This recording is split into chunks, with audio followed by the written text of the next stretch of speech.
Tout le monde savait ce qu'Arjen Robben allait faire. Repique à l'intérieur, pied gauche, lucarne opposée, et pourtant, personne ne pouvait l'arrêter. Alors, quand Robben dit quelque chose de choquant à propos de Lionel Messi et Cristiano Ronaldo, il faut l'écouter attentivement. Parce que Robben ne parle pas comme un fan. Il parle comme un homme qui était sur le terrain, qui a ressenti la peur, qui a vu l'instant juste avant que tout ne s'effondre. Je savais ce qu'ils allaient m'en faire, a admis Robben. Et c'était justement ça le problème. Messi était-il vraiment plus effrayant que Ronaldo? Ou bien Ronaldo terrorisait-il les défenseurs d'une manière totalement différente? Et pourquoi Robben a-t-il dit que la chose la plus terrifiante n'était pas le but, mais le moment où il décidait du match? Restez avec nous, parce que cela change tout ce que vous pensiez savoir sur le débat Messi-Ronaldo. Avant de commencer, assurez-vous d'aimer la vidéo, de vous abonner à la chaîne et d'activer les notifications. Car ce que vous allez entendre n'est pas un débat de fans.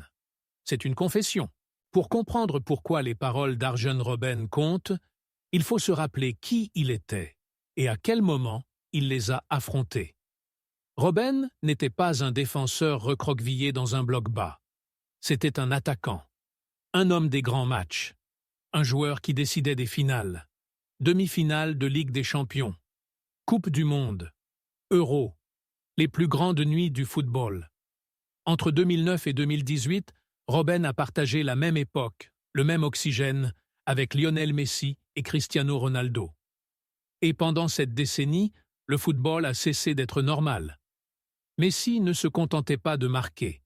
Il participait à tout, la construction, la progression, la dernière passe, la finition. Lors de ses saisons au sommet, Messi dépassait régulièrement les 70 contributions décisives par an. Des chiffres qui forçaient des équipes entières à se réorganiser autour d'un seul homme. Ronaldo, en revanche, est devenu quelque chose de totalement différent. Un buteur capable de produire 50 à 60 buts par saison, transformant les matchs à élimination directe en territoire personnel.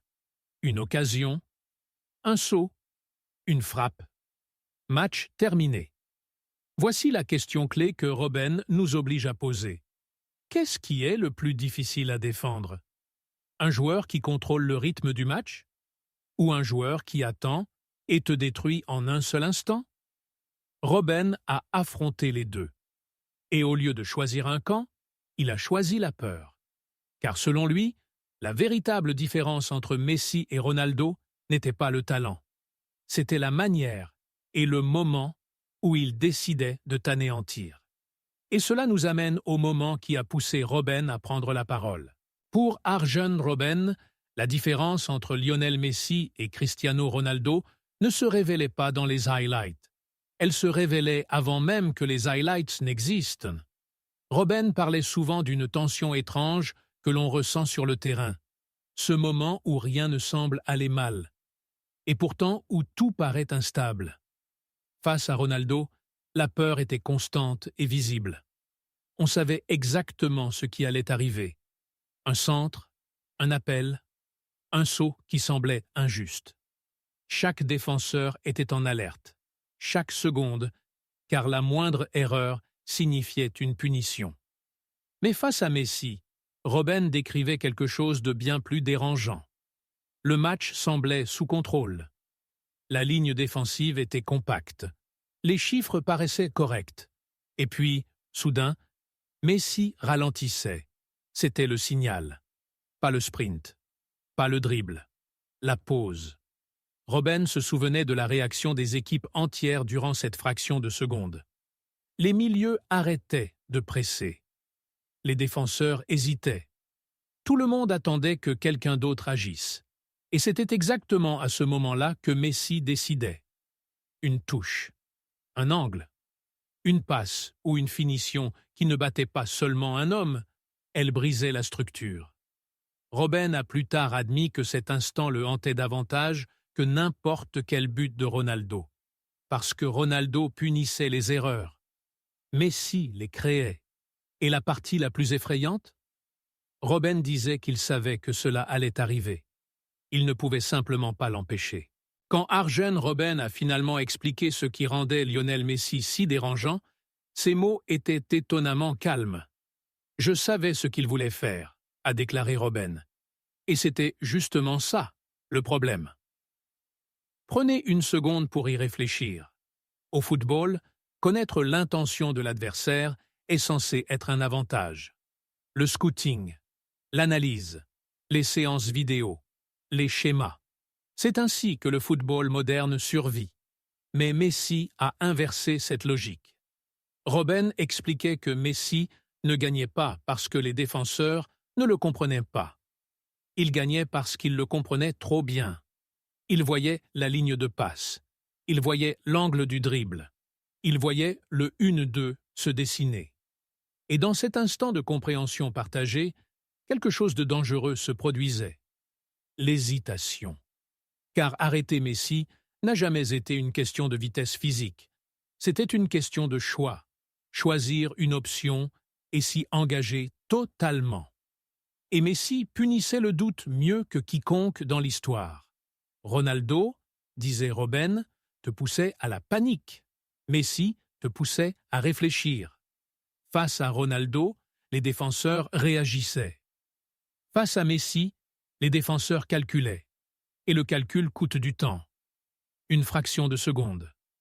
Un demi-pas. Un défenseur qui penche du mauvais côté. C'était suffisant. Robben contrastait cela avec la domination de Ronaldo. Ronaldo n'avait pas besoin de confusion. Il avait besoin de timing, d'espace et de précision. Un centre, une course, une finition. Messi, en revanche, avait besoin de ton cerveau. Il n'écrasait pas les systèmes. Il les infectait.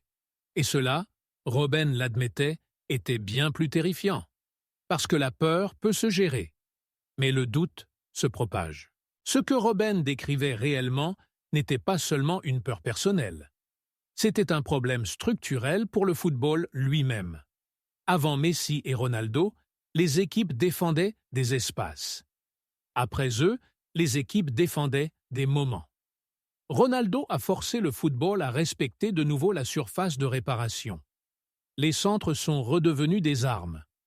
Les latéraux ont cessé d'attaquer librement. Parce que laisser de l'espace une seule seconde signifiait la mort. Des lignes défensives entières ont commencé à reculer, non pas parce qu'elles étaient de plus faibles, mais parce que le timing de Ronaldo rendait les lignes hautes suicidaires. Messi a fait quelque chose d'encore plus radical. Il a forcé le football à abandonner la symétrie. Les milieux ont cessé de marquer des zones pour commencer à courir après des ombres. Les défenseurs ont cessé de sortir pour commencer à attendre, et attendre était fatal. Les équipes se sont resserrées, ont surchargé les zones centrales, ont sacrifié la largeur, tout cela pour empêcher un seul homme de se retourner. Robben comprenait cela mieux que la plupart. Parce qu'il était un attaquant observant des défenseurs paniquer de nouvelles manières. Face à Ronaldo, la panique était physique. Face à Messi, la panique était intellectuelle. Et cette distinction est essentielle. Historiquement, les grands joueurs battaient les défenseurs par la technique ou la force. Messi et Ronaldo ont battu des systèmes. Ronaldo te détruisait à la fin de l'action. Messi te détruisait avant même que l'action ne soit visible. C'est pour cela que Robben n'a jamais formulé le débat en termes de « qui est le meilleur ?» Il l'a formulé en termes de « quel type de dégâts cause-t-il ?» L'un fait s'effondrer ta discipline, l'autre fait s'effondrer ta structure. Et pour la première fois depuis des décennies, le football a dû s'adapter non pas à des tactiques, mais à des individus. Ce qui soulève une question terrifiante. Si Robben, un joueur qui lui-même était imparable de manière prévisible, s'est senti impuissant. Que dit cela des joueurs qui sont venus après? Quand Robben parlait de Messi et de Ronaldo, il ne parlait pas du passé. Il parlait du vide qu'ils ont laissé derrière eux. Parce qu'une fois que tu as affronté des joueurs capables de décider un match par la pensée ou par le timing seul, tout le reste paraît plus léger. La génération suivante est plus rapide, plus forte, plus athlétique. Mais Robben a laissé entendre quelque chose de dérangeant. La peur a changé. Les défenseurs modernes sont entraînés à presser, à revenir, à courir. Ils ne sont pas entraînés à survivre à l'incertitude. Messi a appris au football que l'arme la plus dangereuse n'est pas la vitesse, c'est la patience. Ronaldo a appris au football que l'arme la plus létale n'est pas le volume, c'est l'inévitabilité. Robben s'est demandé si les stars d'aujourd'hui provoquent la même fracture psychologique. Elles marquent, elles dominent. Mais font-elles hésiter des équipes entières? Forcent-elles des systèmes à se plier avant même que le ballon ne leur parvienne? C'est cela, suggérait Robben, la véritable mesure de la grandeur. Pas les highlights, pas les statistiques, mais le silence avant les dégâts. Et peut-être que c'est pour cela que le débat ne s'arrête jamais. Parce que nous ne comparons pas des buts, nous comparons la peur. C'est ici que la confession de Robben devient inconfortable. Car une fois que l'on accepte que Messi et Ronaldo n'ont pas seulement dominé les matchs, mais les ont mentalement remodelés, une question brutale s'impose. Quelqu'un peut-il refaire cela? Le football moderne a de nouvelles superstars. Elles sont plus rapides, plus physiques. Elles arrivent plus tôt dans leur carrière.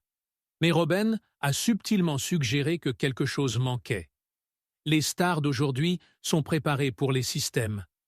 Messi et Ronaldo étaient l'exception à laquelle aucun système ne pouvait se préparer.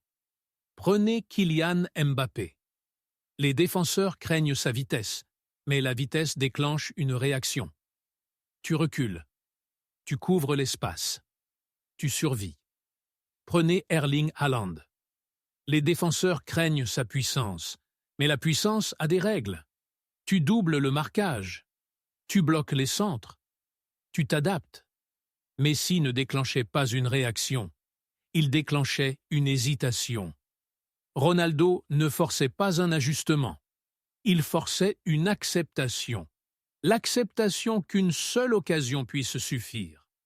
Robben laissait entendre que le football moderne contrôle mieux le danger, mais gère moins bien l'inévitabilité, parce que l'on peut entraîner le placement. On peut entraîner le pressing. On ne peut pas entraîner la confiance quand tout le stade sent que quelque chose est sur le point d'arriver. C'est cette peur dont parlait Robben. Pas le sprint, pas la frappe, le silence avant. Et c'est pour cela que l'ère Messi-Ronaldo ne donne pas l'impression d'être terminée. Elle semble irremplaçable. Arjen Robben n'a jamais choisi Messi ou Ronaldo avec des trophées ou des chiffres. Il les a choisis avec la mémoire. La mémoire de savoir ce qui allait arriver et de réaliser que cela n'avait aucune importance. Ronaldo punissait les erreurs. Messi les créait. Tous les deux terminaient les matchs, bien avant que le coup de sifflet final ne paraisse juste. Alors maintenant, la question est pour vous. Après avoir entendu la confession de Robben, le débat Messi-Ronaldo vous semble-t-il différent? La grandeur est-elle une question de puissance ou de contrôle? Si cette vidéo vous a fait repenser le football, aimez, partagez et abonnez-vous à la chaîne. Et dites-nous dans les commentaires quel type de peur est le plus terrifiant.